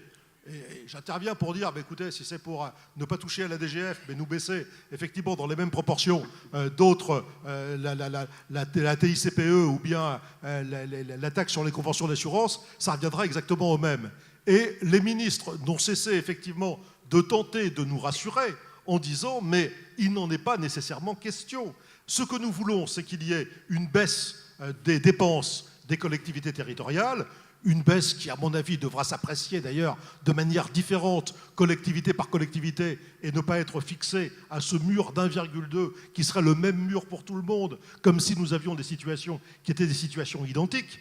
Et lorsque l'on parlait effectivement du fait que si c'était pour nous obliger à rembourser prématurément des emprunts que nous avions contractés, nous n'aurions plus aucune possibilité de faire de l'investissement, d'entretenir nos routes, d'entretenir nos collèges, de réaliser de la solidarité territoriale, il nous était répondu que l'investissement, c'était une des préoccupations fondamentales du gouvernement et que l'idée, c'était plus d'essayer de faire en sorte qu'il y ait une prise en compte sur la durée et une diminution des dépenses par rapport à des dépenses, comment dire, au fil de l'eau, s'il n'y avait pas ce type de volontarisme des uns et des autres. Donc je crois que sur ce point, le gouvernement n'est quand même pas extrêmement à l'aise, qu'il y a une part de négociation dans laquelle il faut qu'on s'engouffre, ce qui est bien notre intention. Merci. Dernière intervention, non, pardon. Oui, alors, avant-dernière intervention, très rapide, et ensuite Frédéric Bierry, puisque nous devons avec plaisir écouter et accueillir Jacques Mézard. Merci. Nicolas Frigoto, président du conseil départemental de l'Aisne. Alors, au niveau des dépenses, pas de difficulté sur les 3 AIS. Moi, je vous donne très brièvement 2 chiffres sur le département de l'Aisne. 31,72% de taux sur le foncier bâti et une capacité de désendettement qui va approcher les 13 à 14 ans cette année. Donc évidemment, la situation, c'est 14% de chômage et donc toutes les difficultés liées aux AIS. Donc le chantier sur les dépenses, pas de problème. Je suis les orientations qui sont données. En revanche, pour ce qui concerne les recettes, et je le dis très solennellement, les DMTO, aujourd'hui, nous, on est à 60 euros par habitant. La moyenne nationale, 140 euros. Je vois certains départements, 350 euros par habitant. Nous, l'an prochain, dans les années qui viennent, on va être amené à ne plus porter à l'investissement que ce qui permet de rembourser le capital de la dette. On est parti sur une direction qui est infernale. Donc, évidemment, ça a été soulevé tout à l'heure par Pierre Cavani. Donc, je le dis très solennellement, il faut qu'au sein de notre assemblée, nous mettions en place le chantier sur la péréquation des DMTO. Sinon, c'est impossible à tenir. Voilà, alors ne le dis pas trop haut devant les membres du gouvernement, Nicolas. Si je le dis très haut, sur la question des recettes. Oui, mais il faut, dans la négociation, il ne faut pas trop souffler ça à Bercy, même si naturellement, on l'a dit tout à l'heure, c'est un ancien ministre du budget qui te parle. Si on a bien compris que s'il y a de la péréquation verticale, il y aura besoin d'horizontale. Ne tendons pas trop la perche à Bercy de la péréquation horizontale parce qu'ils sauront la saisir et en faire une tour Eiffel. Mais je comprends. Ce que tu as dit, tu l'as dit d'ailleurs souvent dans la commission, on a pris bien compte. Je te remercie. Oui, Michel, rapidement, et Frédéric Bierry, et ensuite la parole sera Jacques Mézard. Si je peux me permettre de citer un souvenir qui remonte à 4 ans exactement, lorsque se sont engagées la négociation sur les AIS qui a conduit à 1,4 milliard d'argent frais, les premières réflexions des fonctionnaires de Bercy qui étaient dans la salle, c'est Paris, les Hauts-de-Seine et peut-être les Alpes-Maritimes qui vont tous vous dépanner, et donc vous n'avez rien à nous demander. Heureusement, on a fini par produire des documents qui montraient que même en les saignant à blanc, ça ne suffisait pas. Frédéric Bierry, président du Bas-Rhin, président de notre commission sociale. Oui, merci. Alors, bien évidemment, je partage tout ce que Jean-René a pu dire, les propositions qui sont faites et qui parlent surtout des recettes et qui nous permettent de nous attaquer aux conséquences de la dépense sociale. Mais ce qui est important aussi de travailler, ce sont les causes de la dépense sociale.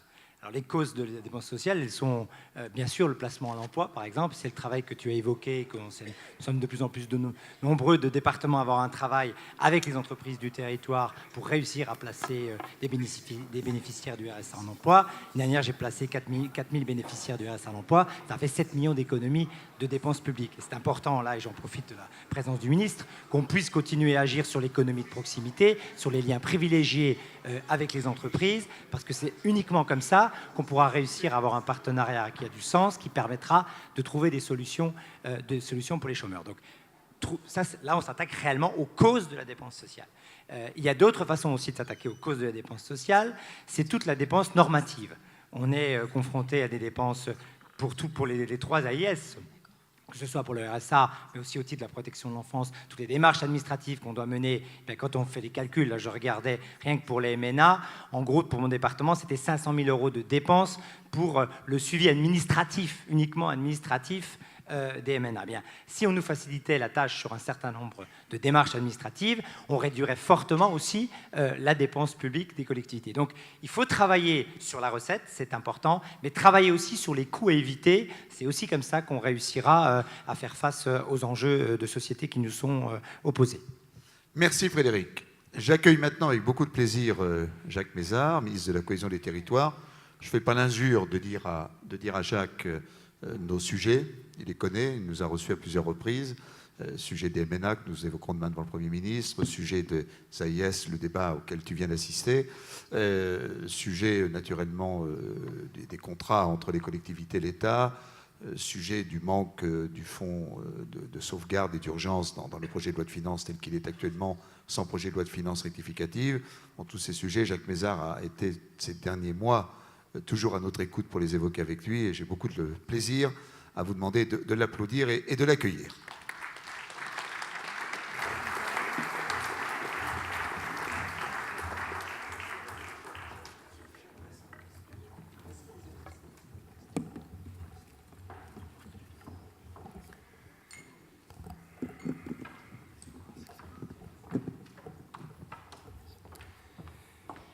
Monsieur le Président de l'ADF, cher Dominique Bussereau, Madame la Présidente du Conseil départemental des Bouches-du-Rhône, chère Martine Vassal, Mesdames, Messieurs les présidents de conseils départementaux, Mesdames, Messieurs les élus, Mesdames, Messieurs, je suis heureux d'être avec vous aujourd'hui, d'être avec vous en qualité de ministre de la Cohésion des Territoires, qui n'est pas le ministre des collectivités territoriales, c'est Gérard Collomb, mais qui connaît bien vos problèmes, car dans une vie passée, j'ai été plus de 14 ans conseiller général, et jusqu'il y a peu, je présidais ma communauté d'agglomération, ce que j'ai fait pendant 16 ans, et je suis toujours un élu local. Heureux d'être avec vous à Marseille, et en vous remerciant de cette invitation, je voulais dire que, bien sûr, je ne vais pas déflorer les propos du Premier ministre qui sera devant vous demain et qui s'exprimera au nom du gouvernement par rapport au sujet qui vous préoccupe principalement. Et il serait malvenu de ma part d'anticiper les déclarations qu'il va faire devant vous. Vous dire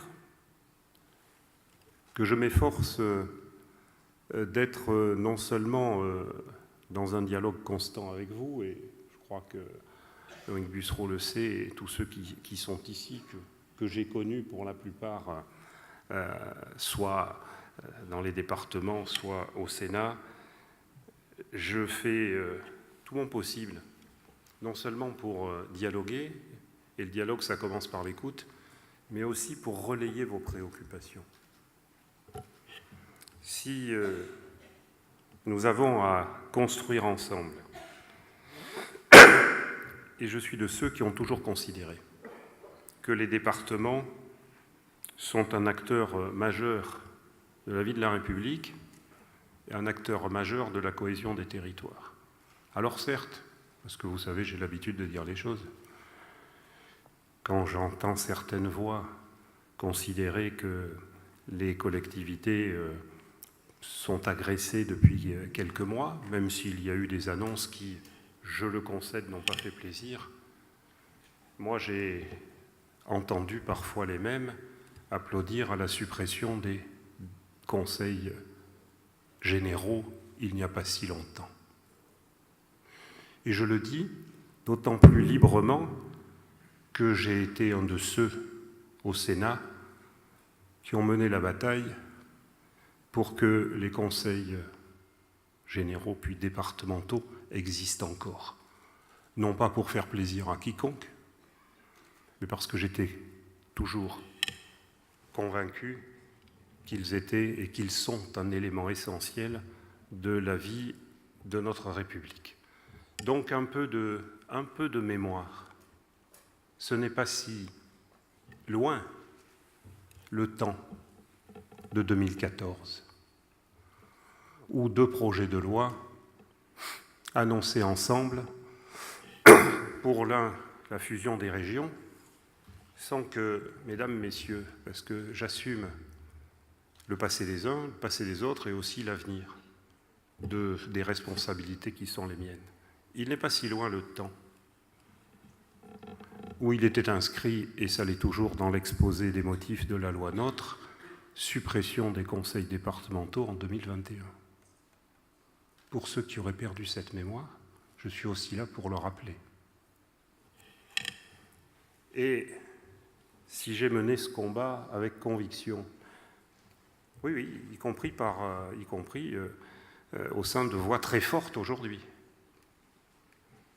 Et je rappelle très clairement aussi que nous avons eu droit à un remodelage de nos cantons, dont on peut considérer qu'il avait de l'utilité, en particulier par rapport à la parité, mais que sa cohérence avec les intercommunalités n'est pas quand même la plus merveilleuse chose qui ait été faite au niveau de l'intelligence territoriale. Ce temps n'est pas si long. Il n'est que de moins de 3 ans. Et si je me suis personnellement beaucoup battu en menant la bataille au Sénat sur la question de la fusion des régions, pardonnez-moi, c'est pourquoi ? Parce qu'à l'époque, disons-le aussi clairement devant vous, certains des mêmes n'étaient pas tellement offusqués qu'aucune collectivité locale n'ait été consultée sur la fusion de régions. Ni les conseils régionaux existants, ni les conseils départementaux. Et quand je faisais cette réflexion, on me dit c'est bien normal qu'on ne les consulte pas parce qu'ils seraient contre. Oui, je le rappelle, parce qu'il faut aussi, on construit l'avenir avec un minimum de mémoire. Et si je me suis opposé à la fusion des régions telle qu'elle était, non pas à tous les regroupements, parce qu'en même temps, décider de la disparition des départements, et je pense bien sûr à tous les départements, à tous les conseils départementaux, mais aussi à ceux qui sont nombreux ici, qui sont dans des territoires ruraux, avec des métropoles de région à 300 ou 400 km, si on avait supprimé les départements, même avec la croissance des intercommunalités, je ne pense pas qu'on aurait favorisé la proximité, le lien social et le développement de la République. Donc j'ai plaisir à venir vous le redire, parce que ce combat, je l'ai mené avec d'autres, je ne le regrette pas, et vous me direz très légitimement, c'est bien de vous être battu pour conserver les départements, les conseils départementaux, mais pour que ça soit encore mieux, il faut qu'ils aient les moyens de fonctionner et de rendre les services que nos concitoyens attendent, et je vous entends. Mais je tenais à vous dire ça parce qu'au-delà des débats politiques, et c'est normal en démocratie, il est essentiel aussi de rappeler d'où on vient pour mieux préciser où on va. Vos interrogations, vos inquiétudes, je les comprends. Pour certaines d'entre elles, on peut considérer qu'elles découlent de certaines annonces qui ont pu être faites.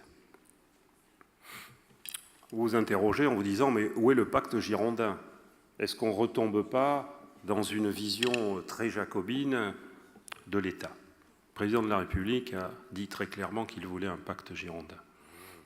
En même temps, et vous me passerez l'expression, elle est devenue habituelle, il y a des contraintes budgétaires que la France connaît, que vous connaissez, qui ne sont pas survenues comme ça d'un jour à l'autre, et auxquelles le gouvernement de la République doit faire face. Le gouvernement, aussi les collectivités. Là où vous avez raison, et où nous avons raison, c'est de dire les efforts, il faut qu'ils soient partagés. Il faut que l'État en réalise, et l'État demande aux collectivités aussi de continuer, je dis bien de continuer à faire des efforts, car je n'ignore pas que des efforts ont déjà été accomplis par nombre de collectivités, avec des méthodes qui ne sont pas les mêmes. Les baisses de dotation que nous avons vécues ces dernières années, je les ai vécues aussi comme responsable exécutif. Elles avaient une caractéristique quand même, c'est qu'elles s'appliquaient de la même manière à tout le monde, quelle que soit la situation financière de nos collectivités. Un autre schéma est prévu. La loi de finances est en discussion, il y a les parlementaires, il y a l'Assemblée nationale, il y a une majorité, mais il y a des expressions diverses. Et puis il y a le Sénat de la République. Vous connaissez, il y a un Mico qui me lie à Gérard Larcher, et l'attention que j'ai pour le travail que fait le Sénat sur les collectivités locales, puisqu'en application de l'article 24 de la Constitution, il représente les collectivités locales. Vous me direz, un peu moins aujourd'hui du fait du non-cumul.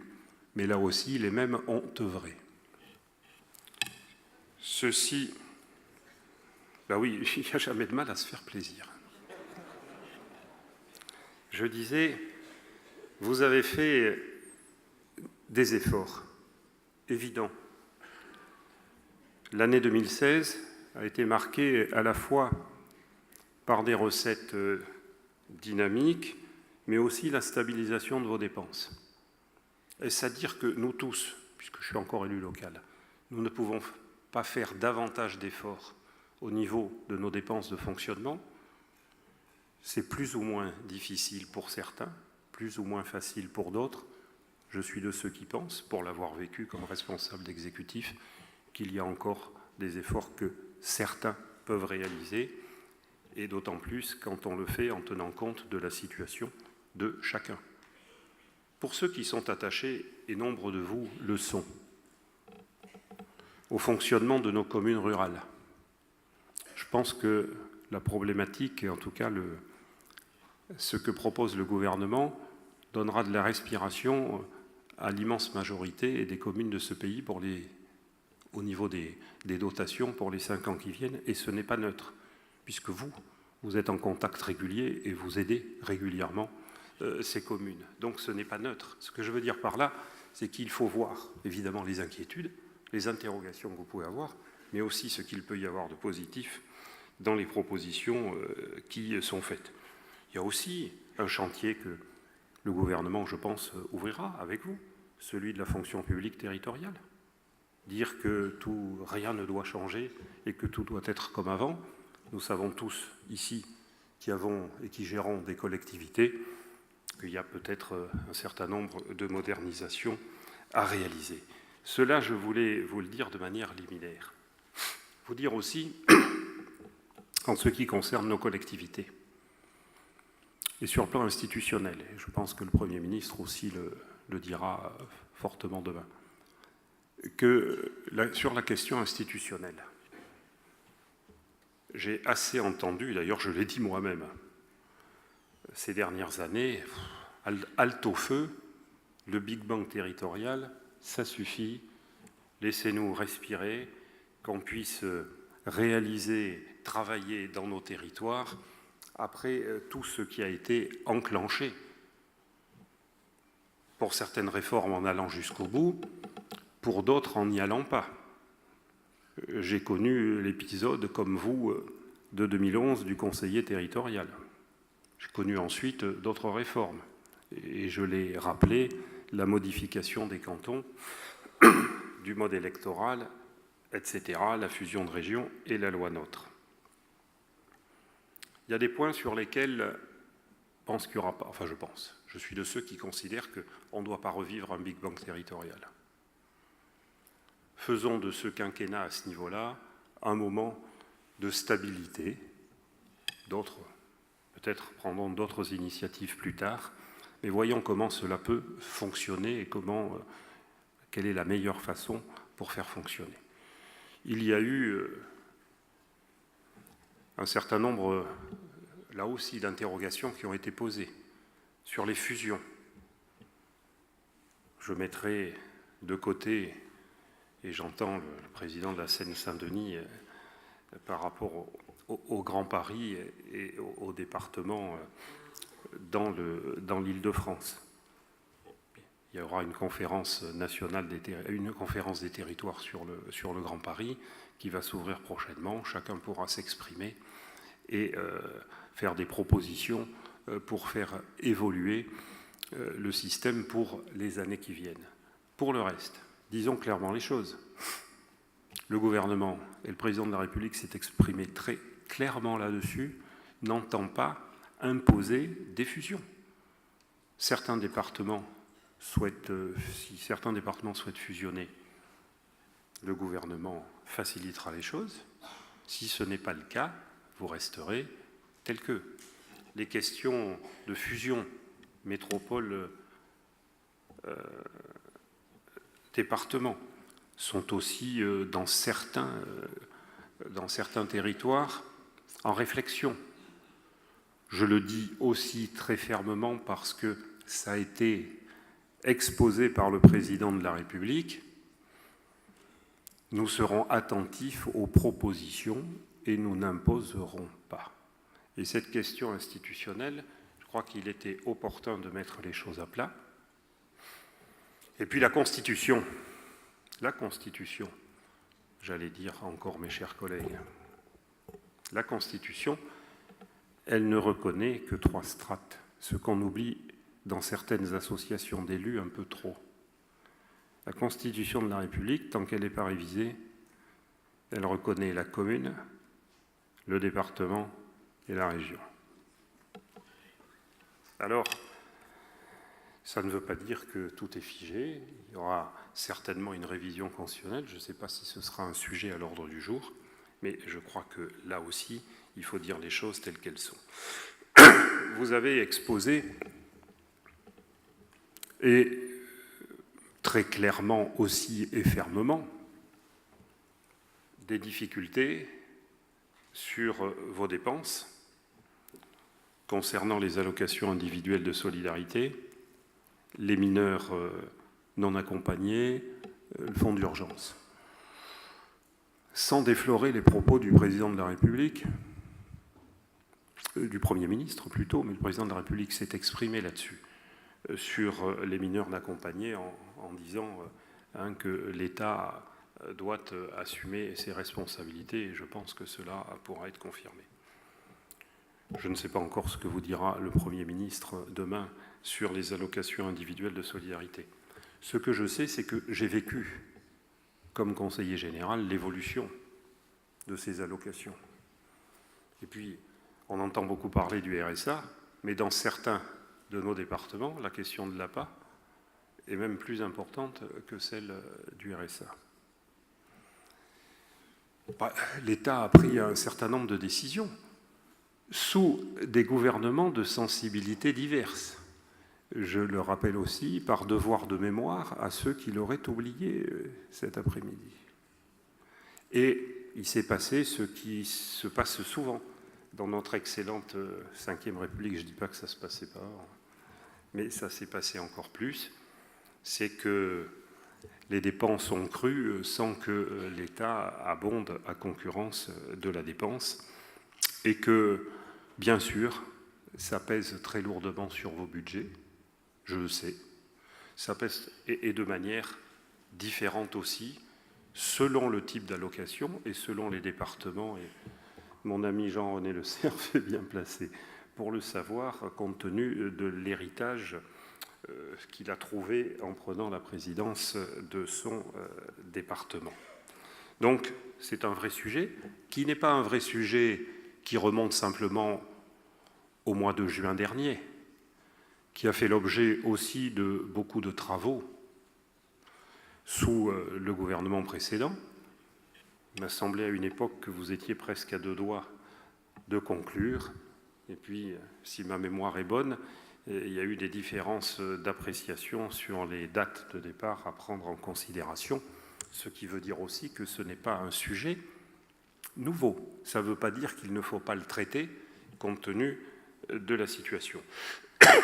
Fonds d'urgence, le Premier ministre vous en parlera certainement demain.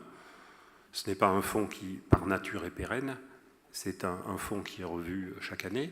Ce que je souhaite, moi, Je vous le dis, je ne sais pas ce que vous dire. J'ai transmis. Au moins, Président Bussereau, faites-moi la grâce de considérer que chaque fois que vous me passez un message, je l'utilise immédiatement pour faire connaître à mes collègues et au Premier ministre ce qu'il en est de vos préoccupations. Dans ces fonds dits d'urgence, qui ont été utilisés sous des formes et d'autres, moi, ce qui m'importe, s'il y en a encore, je dis bien, c'est que ce soit fait en toute transparence. Parce que pour ceux aussi qui n'auraient pas suffisamment de mémoire, j'ai souvenance, dans les années précédentes, que la répartition de certains fonds était plutôt calculée sur les besoins de tel ou tel département que je n'aurais pas le mauvais goût de citer devant vous aujourd'hui, sauf si on me le demandait. Et oui, parce que c'est la réalité. Et donc, je crois que là aussi, une totale transparence et une négociation claire est indispensable. Et puis, je sais les charges qui sont les vôtres parce que nous avons vu au fil des années caler, je dirais, vos compétences et les transferts de compétences. J'ai connu le passage d'une grande partie de la voirie nationale dans le giron départemental. Ce qui, dans certains départements, a été, je dirais, un héritage, une transmission relativement facile. Pour d'autres, une charge particulièrement lourde et toujours plus lourde. J'ai aussi connu le passage des collèges. Et ce que l'on doit dire, parce que c'est la vérité, c'est que nos concitoyens peuvent se réjouir que les collèges soient passés dans le giron des départements. Parce que globalement, vous avez tous, sur l'ensemble des départements de France, par le travail qui a été fait sur les collèges, apporté un plus à tous nos concitoyens. C'est aussi, je crois, une bonne chose des aspects décentralisateurs quand ils sont gérés de cette manière-là. Et puis, un mot de la clarification des compétences. Je l'assume, je n'ai pas voté la loi NOTRe, je n'ai pas voté la fusion de régions, mais par contre, j'ai toujours voté pour la clarification des compétences, à condition que les choses soient claires, que chacun sache bien ce qu'il a à faire, et qu'il puisse aussi y avoir sur certains sujets un travail partenarial, ce qui a été reconnu sur le sport, sur la culture, sur le tourisme. Il y a encore des zones de, j'ose pas dire de frottement, Président, mais des zones d'incertitude ou de flou. Quand j'ai dit que nous ne ferions pas de Big Bang territorial, je n'ai pas dit que nous ne toucherions à rien, mais ça en fonction de vos propositions, des propositions aussi des régions, je pense qu'il y a un certain nombre de précisions à apporter. Vous me direz que ça ne sera pas la première fois, parce que depuis que la loi NOTRe a été votée, elle a déjà été rectifiée cette fois. Donc, on peut encore aller vers un certain nombre d'améliorations, à la fois pour que les choses soient claires et pour que vous ayez la latitude de bien faire le travail sur le terrain. Un mot, et j'essaie d'aborder un certain nombre de problèmes les uns après les autres, puisque ça vient d'être abordé, sur la péréquation. Nous avons dans ce pays de la péréquation verticale et nous avons de la péréquation horizontale. Alors, j'ai entendu... Je ne dirai rien à Bercy, Président. Et d'ailleurs, si vous pouvez me donner un coup de main de ce côté-là, j'accepterai votre concours et votre soutien avec beaucoup de plaisir. Donc je ne dirai rien. Mais bien sûr que la péréquation horizontale, il ne s'agit pas, puisque cher président Bussereau, un jour m'avait envoyé un SMS de Pékin. Moi, je n'étais pas à Pékin. Mais pour me dire la péréquation par rapport à une déclaration que j'avais faite en commission au Sénat, en disant, il y a aussi la péréquation horizontale, mais effectivement, la péréquation horizontale, ce n'est pas pour se substituer à l'État. J'ai bien entendu votre message. Mais ça ne veut pas dire qu'elle ne doit aucunement être envisagée. Elle existe déjà. Bon. Et ce qui vient d'être dit sur les DMTO, effectivement, je connais un certain nombre de départements dans lesquels ça produit moins par habitant que dans d'autres. Il y a certes la question des dépenses, des dépenses de fonctionnement, des charges.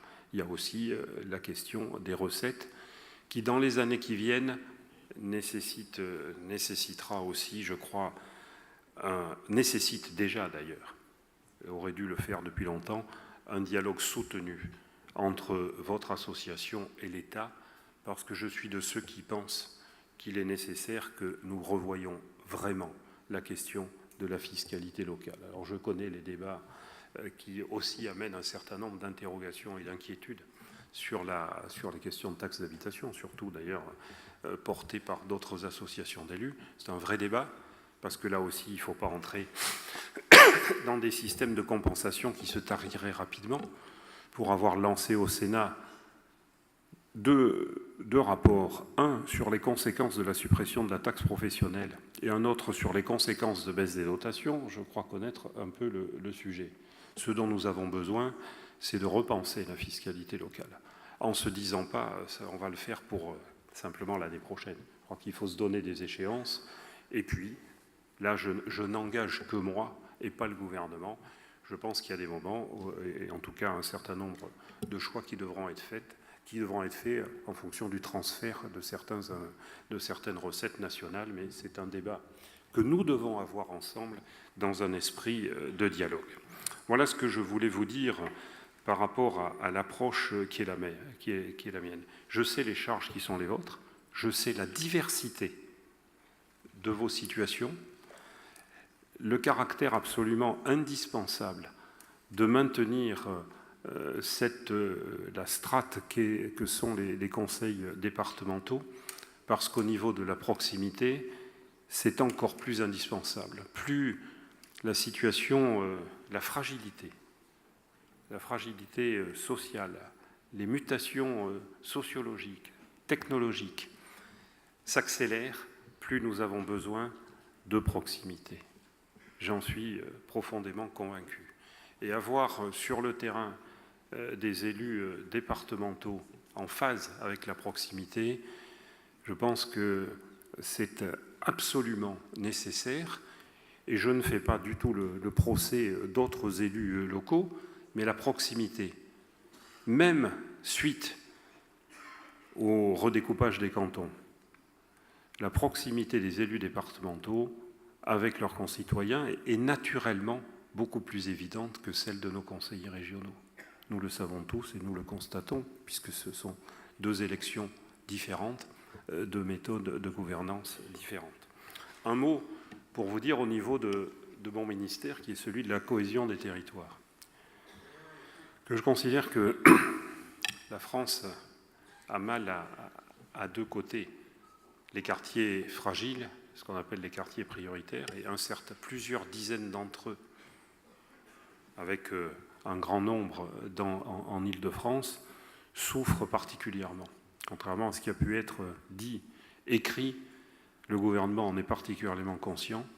Je me suis exprimé directement de cela avec le président de la République, avec le Premier ministre, avec la nécessité de mener rapidement une politique interministérielle axée sur l'éducation, d'où le dédoublement prioritaire dans les réseaux d'éducation prioritaire plus, avec 2500 classes dédoublées cette année, et nous allons poursuivre encore davantage l'année prochaine. Puis aussi ce qui a été annoncé hier sur la police de proximité, parce que le besoin de sécurité de nos concitoyens, et ce n'est pas ici que je peux dire autre chose, Madame la Présidente, Monsieur le Préfet, est absolument considérable, et nous devons y répondre, y faire face. Et puis, comme cela a été dit, sur la question de la formation, sur la question de l'emploi, parce qu'il est des quartiers où cette situation est génératrice à la fois de tensions insupportables, de drames humains, et aussi parce que, je l'ai dit récemment, il y a un certain nombre de quartiers où la République s'est retirée. Et quand la République se retire, d'autres sont là pour prendre la place, et ceux-là, nous devons les combattre fortement. Et puis nous avons un certain nombre de territoires dits ruraux. Moi, je n'oppose jamais l'urbain et le rural, parce qu'il y a des territoires urbains qui vont bien, il y a des territoires ruraux qui vont bien, et puis des deux côtés, il y en a qui sont beaucoup plus fragiles. Et où le sentiment d'abandon est très prégnant. Sentiment d'abandon, et je m'en exprimais dans la voiture avec monsieur le préfet de région, qui aura le bonheur dans quelques heures de rejoindre Auvergne-Rhône-Alpes, et je lui exprimais le sentiment d'abandon de certains départements très ruraux. Ce sentiment d'abandon, nous devons ensemble faire en sorte qu'il soit de moins en moins prégnant, parce qu'aujourd'hui, il est inquiétant que les questions d'accessibilité, que les questions d'emploi, que les questions de santé sont là aussi prioritaires. Donc, au-delà de ce tour d'horizon, et puis nous avons des actions, et je le dis, cher Président, je suis à votre disposition, et toute notre administration, toute mon équipe est prête à travailler avec vous, dans le cadre de la CNT, et à côté, bien sûr, sur les maisons de service au public, sur l'action de proximité, sur tous les sujets qui sont au cœur de vos compétences et au cœur de nos préoccupations. Voilà très simplement ce que je voulais vous dire avec loyauté et franchise. Vous dire que je continuerai, dans tous les cas, à relayer vos préoccupations avec conviction et avec un attachement assez viscéral à ce que sont nos départements. Merci.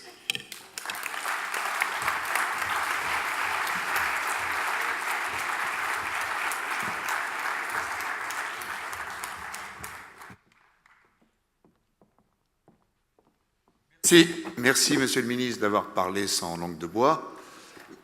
Avec Martine Vassal, nous vous proposons maintenant de quitter momentanément ce lieu magnifique et d'aller à l'hôtel Radisson, tout à côté, pour les ateliers qui vont commencer dans 10 minutes.